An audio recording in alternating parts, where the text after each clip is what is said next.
ऐलू हका के मारे डोला ता कमर डैमे देख के तो हर ब्यूटी हमार ब्रेन हो जाता है मेरे।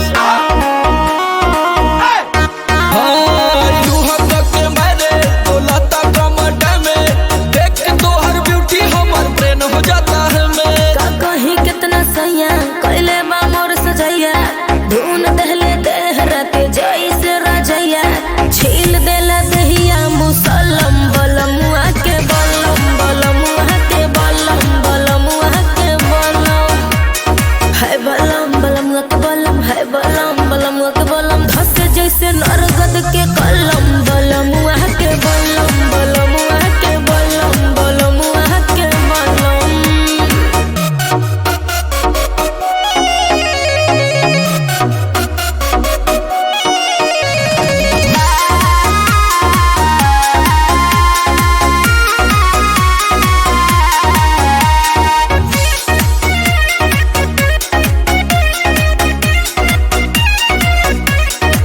घुंघटा उठावते ही से जिया पगाड़ी लड़ल हो गनी हम पानी पानी ऐसन रफ्तार बढ़ल बुझला।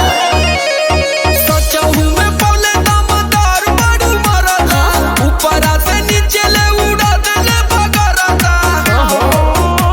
जब धैले कवारी मोर बढ़ल बेकरारी लसर फसर करे लगल देह साया साड़ी गरम रहे खाके मुर्ग मुसल्लम बलमुआ के बलम बलमुआ के बलम बलमुआ के बलम है बलम बलमुआ के बलम है बलम बलमुआ के बलम धसे जैसे नरगद के कलम बलमुआ के बलम बलमुआ के बलम बलमुआ के बलम।